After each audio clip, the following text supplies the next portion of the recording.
اگلا سوال ہے، موزوں اور جرابوں پر مسح کرنے کی مدت کتنی ہوتی ہے؟ یہ آج کل سردیوں میں یہ بڑا امپورٹنٹ سوال ہے۔ موزوں اور جرابوں کے اوپر مسح کرنے کی مدت مسافر کے لیے الگ ہے اور مقیم کے لیے الگ ہے۔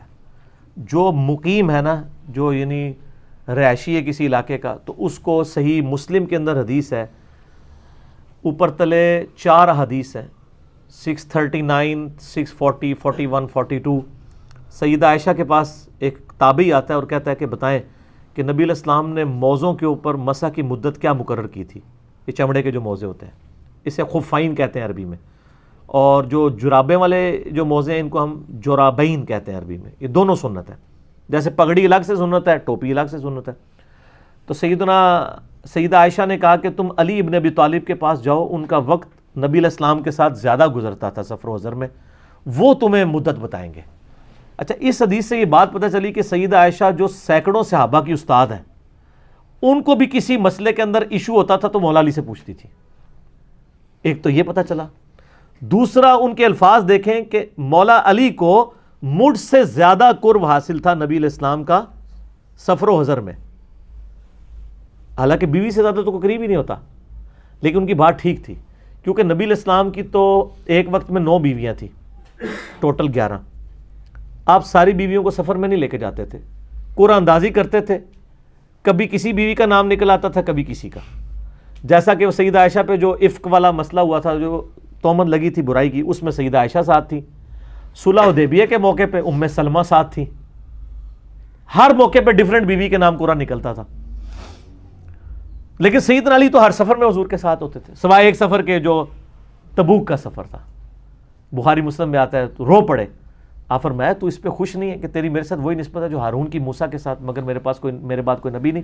یعنی موسیٰ علیہ السلام اپنا سکسیسر چھوڑ کے گئے تھے اس وقت کے لیے سیدنا ہارون علیہ السلام کو، تو میں اپنی امت پہ، عورتوں اور بچوں پہ تمہیں چھوڑ کے جا رہا ہوں۔ تو سیدنا علی سے جب پوچھا اس تابعی نے، تو انہوں نے فرمایا کہ نبی علیہ السلام نے مسافر کے لیے 3 دن اور 3 رات یعنی 72 گھنٹے، اور مقیم کے لیے 1 دن اور 1 رات یعنی 24 گھنٹے تک ایک دفعہ وضو کر کے آپ یعنی موزے پہن لیں تو مسح کی اجازت مرحمت فرما دی ہے۔ یعنی آپ نے فجر کا وضو کیا، اس میں تو آپ نے وضو میں پاؤں دھوئے ہیں نا، تو یہ تو نکل گیا بیچ میں سے، جرابیں یا موزے پہن لیے، اب آپ زور میں بھی مسح کر سکتے ہیں، عصر میں بھی، مغرب میں بھی، شام میں بھی، اور اگلے دن کی فجر میں بھی کر سکتے ہیں، کیونکہ یہ والی فجر تو دھو کے آپ نے پڑھی تھی نا۔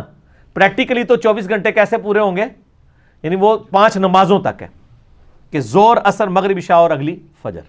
ہاں، فجر کے بعد آپ پھر موزے اتار کے آپ کو، اگر آپ مقیم ہیں، اگر آپ مسافر ہیں، پھر 3 دن 3 رات تک اگر آپ نے اس دوران وضو کرنے کے بعد موزے یا جرابیں نہیں اتاری تو آپ نماز کے لیے مسح کر سکتے ہیں، اور اس کا بڑا آسان طریقہ ابو داؤد میں ہے۔ یہ ہر لوگ اپنے انداز سے بھی مسح کر رہے ہوتے ہیں۔ مسح کا طریقہ یہ ہے کہ جیسے آپ سر کے مسح کے لیے پانی دیتے ہیں نا، تو دائیں ہاتھ میں آپ جرابوں یا موزوں کے مسح کے لیے پانی لیں گے، بائیں ہاتھ پہ اسے گرائیں گے، اور ہاتھ کو یوں کریں گے کہ یہ قطرے سارے ٹپک جائیں، صرف تری رہ جائے۔ سر پہ بھی صرف تری ملنی ہوتی ہے، سر دھونا نہیں ہوتا۔ جب تری رہ جائے نا، تو دایاں جو پاؤں ہیں اس کے اوپر والے حصے کا دائیں ہاتھ سے مسح یوں کرنا ہے، پیرلل میں دونوں، اور بائیں سے بائیں کا۔ بعض اس کے لیے گیلا کر کے دونوں ہاتھ پہلے ادھر پھیرتے ہیں، پھر ادھر پھیرتے ہیں، نیچے سے بھی اوپر سے بھی۔ وہ تو سیدنا علی کا قول ہے نا ابو داؤد میں کہ اگر دین صرف عقل کی بنیاد پہ ہوتا تو پاؤں کے تلوے کا مسح کیا جاتا، لیکن شریعت حکم کے اوپر چلتی ہے، اس لیے حکم ہمیں یہ ہے کہ اوپر والے حصے کا آپ نے مسح کرنا ہے، دائیں سے دائیں کا، بائیں سے بائیں کا۔ تو یہ سنت ہے، اور یہ تو خفین کی حدیثیں تو بخاری مسلم میں موجود ہیں۔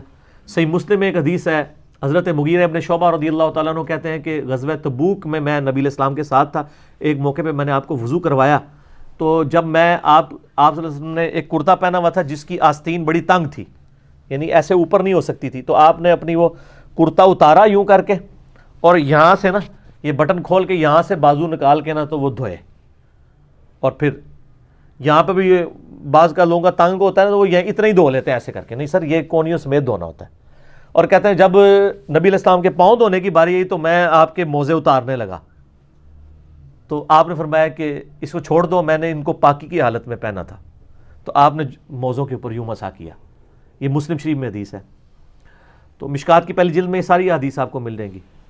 اور کہتے ہیں اس کے بعد جب ہم وضو کر کے نماز کے لیے پہنچے تو آگے صحابہ کرام نے پہلی جماعت کھڑی کی ہوئی تھی, کیونکہ نبی علیہ السلام استنجا اور وضو میں لیٹ ہو گئے تھے.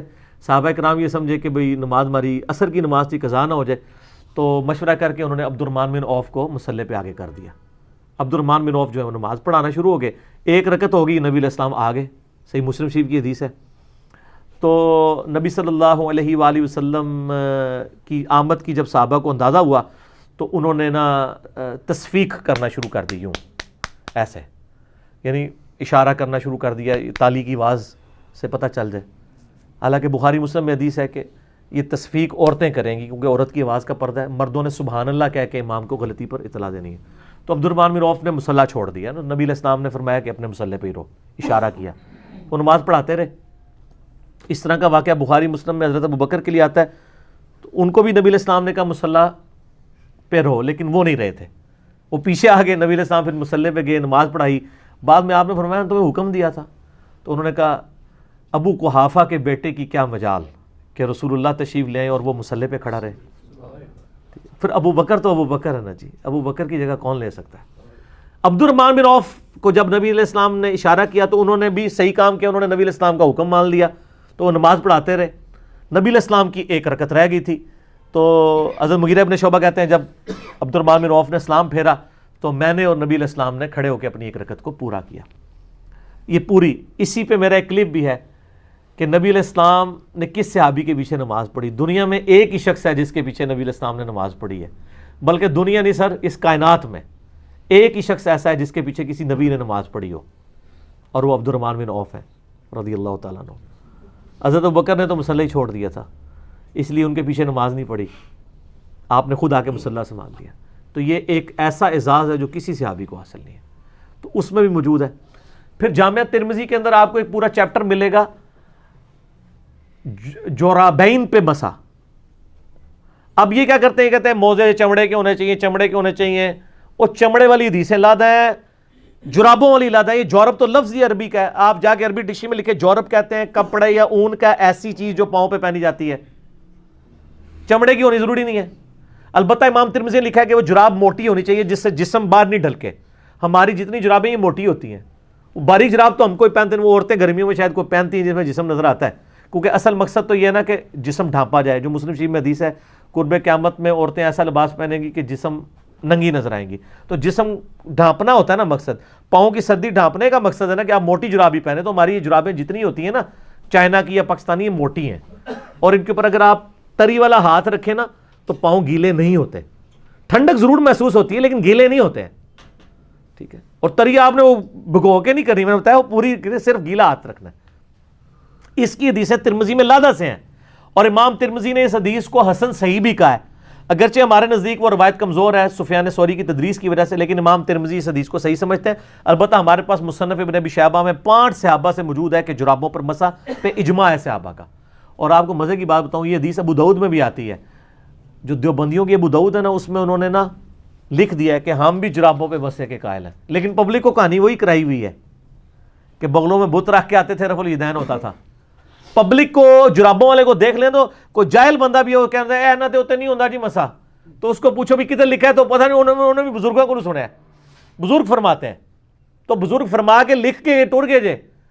اور امام ترمذی نے کمال کیا جی. امام ترمذی رحمہ اللہ نے اس کے ساتھ ایک واقعہ لکھا ہے کہ امام ابو حنیفہ رحمہ اللہ جس مرض میں فوت ہوئے, جامعہ ترمذی میں جرابوں والی, امام ترمذی کو پتا تھا کہ جرابوں اور چمڑے کے موزوں کا جو فتنہ ہے وہ امام حنیفہ رحمہ اللہ کی وجہ سے کھڑا ہوا ہے. فتنہ سے مراد عربی والا فتنہ, پنجابی والا نہیں, آزمائش کہ امت میں 2 رائے.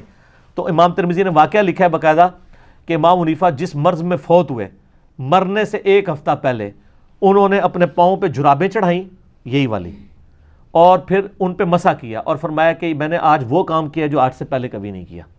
یعنی میں قائل ہوتا ہوں اس بات کا کہ چمڑے کے موزوں کے علاوہ ان جرابوں پہ, ان تک حدیثیں بعد میں پہنچی ہوں گی, لیکن جو پچھلے ہیں نا ان تک آج تک بھی ان تک پہنچ کے وہ توبہ بھی کر چکے. یہ کہتے ہیں نہیں حضرت تھوڑا ریویو کرو, ہو سکتا ہے تسی پہلے ٹھیک ہی کیا ہوئے, کیونکہ تسی جو فرما دیتا ہو تو چینج ہو ہی نہیں سکتا, نعوذ باللہ. یہ پروٹوکول تو نبی علیہ السلام کا ہے, ما ضل صاحبکم وما غوا, تمہارے نبی نہ کبھی بہکے ہیں نہ کبھی بہرا چلے ہیں. مصیبت کھڑی کی ہوتی ہے وہ بیچارے وہ چمڑے کے موزے. اب جو لوگ آفیسز میں کام کرتے ہیں وہ بیچارے کہتے ہیں کہ کیا کریں جناب, ہم ایک نمبر بڑا بوٹ لیں. چمڑے کا موزہ پہننے کے لیے تو آپ کو ایک نمبر بڑا بوٹ لینا چاہیے.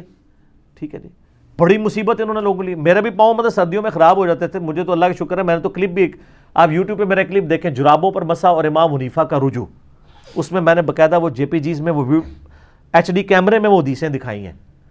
تو کہ بھی امام حنیفہ رجوع کر کے فوت ہو چکے, تسی ہوں زندہ ہو اللہ دے بندے ہو, تواڈے بزرگ جن کے اوپر آپ کا تکیہ تھا وہ توبہ کر کے فوت ہو چکے ہیں, آپ تو رجوع کرو. لوگوں کو مصیبت میں ڈالا ہوا ہے.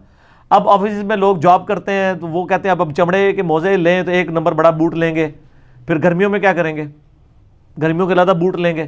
مصیبت ڈالی ہوئی انہوں نے قوم کو. تو یہ جرابیں لیں جناب, بے فکر ہو کے جرابوں پہ مسح کریں. ٹھیک ہے, اور یہ بہت بڑی سہولت ہے. فجر پڑھ کے پہن لیں, آپ اگلی فجر تک کر سکتے ہیں. لیکن یہ یاد رکھیے گا, وضو کرنے کے بعد وضو ٹوٹنے سے پہلے پہلے جراب یا آپ نے موزہ پہننا ہوگا. ٹھیک ہو گیا. اور جب آپ نے جراب اور موزہ پہن لیا, اب آپ کا وضو ٹوٹ گیا.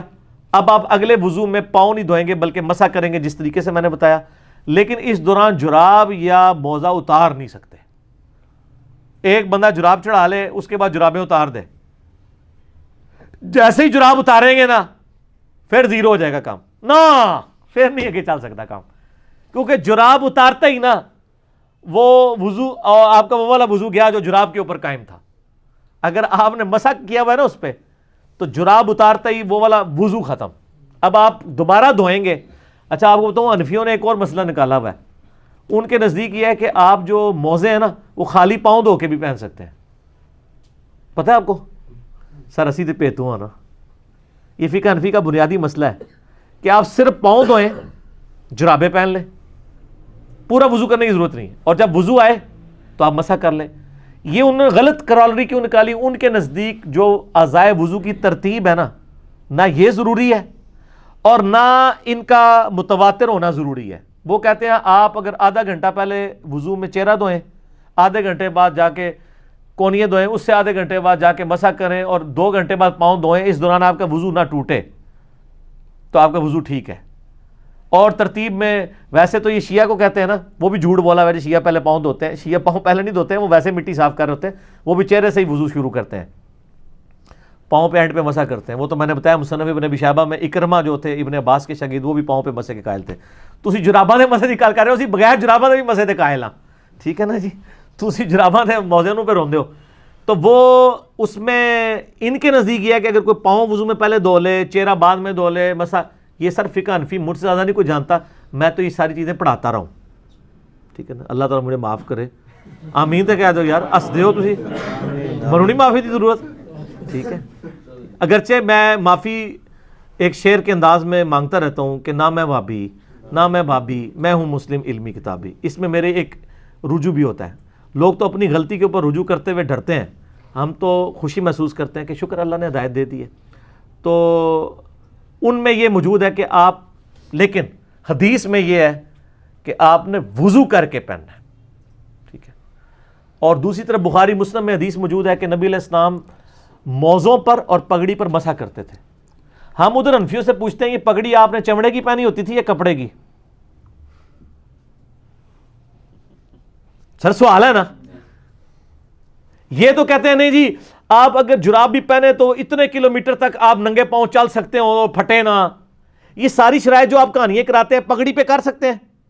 کپڑے کی جو پگڑی ہے اس کو اگر ہم پاؤں پہ لپیٹیں تو یہ تو پھٹ جائے گی. تو نبی علیہ السلام تو کپڑے کی پگڑی کے اوپر بھی مسح کر لیتے تھے بغیر چمڑے کی. وہ تو آپ بتائیں. اسی کے تحت میرا یہ موقف ہے کہ جو عورت ایک دفعہ وضو کر کے حجاب پہن لے نا تو وہ 5 نمازوں تک حجاب کے اوپر بھی مسح کر سکتی ہے, اس کو ضرورت ہی نہیں کرنے کی, کیونکہ نبی علیہ السلام نے تو پگڑی پہ بھی مسح کیا ہے. اسی طرح جو لوگ پرماننٹلی یعنی پگڑی پہننے والے, ٹوپی والے تو بعض کا یوں اتار دیتے ہیں نا, پگڑی اتارنا آسان کام نہیں ہوتا. پگڑی جنہوں نے پہنی ہوتی ہے نا وہ پھر پہن ہی رکھتے ہیں پورا دن, وہ بار بار نہیں اتارتے. ٹوپی تو ہے نا کبھی آیا گرمی میں سائڈ پہ رکھ دی, پگڑی تو نہیں اٹھائی ہے, تو ایک پراپر باندھ دی جاتی ہے نا, تو پگڑی کے اوپر آپ مسح کر سکتے ہیں. سر پگڑی کپڑے کی ہو تو مسح ہو سکتا ہے, تو سر چمڑے کے موزوں, چمڑے کی تو نہیں ہوتی, کپڑے کے موزوں کے اوپر کیوں نہیں مسح ہو سکتا, اون کے موزوں کے اوپر کیوں نہیں ہو سکتا؟ امام ترمذی نے باقاعدہ لکھا ہے. اور ہم کہتے ہیں کہ موٹی ہوں جرابیں, اور موٹی وہ آپ والی نہیں ہے. اب وہ کہتے ہیں اتنی موٹی ہوں کہ آپ اس کو پہن کے یہ کوئی امام ترمذی, یہ خود انہوں نے کہانیاں کری ہیں, ਉਹ ਕਦੇ ਕਿਆਮਤ ਤੱਕ ਤੁਹਾਨੂੰ ਜਰਾਬ ਨਹੀਂ ਲੱਭਣੀ ਕਿ ਇੰਨੇ ਕਿਲੋਮੀਟਰ ਤੁਸੀਂ ਪਥਰੀਲੀ ਜ਼ਮੀਨ ਤੇ ਚੱਲਦੇ ਰਹੋ ਫਟਣ ਨਾ, ਉਹ ਤੁਹਾਡੇ ਮੋਢੇ ਵੀ ਫਟ ਜਾਣਗੇ, ٹھیک ہے نا. یہ کوئی شرط نہیں ہے. شریعت نے ایک آسانی دی تھی, آپ نے آسانی امت سے چھین لی ہے, آپ نے کہانیاں بنا دی ہیں. تو ہم آپ کو بڑی بات کرتے ہیں کہ امام ابن ابی شیبہ نے المصنف ابن ابی شیبہ میں ایک باب باندھا ہے پاؤں پہ مسح کرنے کا بیان, اور وہ اس میں کئی تابعین سے لے کے آئے کہ وہ تو عام وضو میں بھی پاؤں کے اوپر ڈائریکٹ مسح کر لیتے تھے, چاہے کہ آپ جرابوں کا مسح نہیں مان رہے. اس میں سیدنا اکرمہ کے بارے میں آتا ہے, سیدنا حسن بصری کے بارے میں آتا ہے صحیح سند کے ساتھ. ایون شیخ زبیر علی زئی صاحب نے تو اکرمہ والا اثر بھی لکھا ہے الحدیث رسالے میں کہ وہ پاؤں پہ مسح کیا کرتے تھے. ٹھیک ہے, تو خالی پاؤں پہ مسح ہو جاتا ہے تو جراب والا تو اونٹتے تو انہوں ہاتھ بننے کے یار نہیں یار تھی جراب نہیں کر لو, خالی نہ کرو. ٹھیک ہے, یہ سر کہانیاں ختم نہ, پرانیاں گلاں ہو گیا. ٹھیک ہو گیا. ہاں اگلا سوال.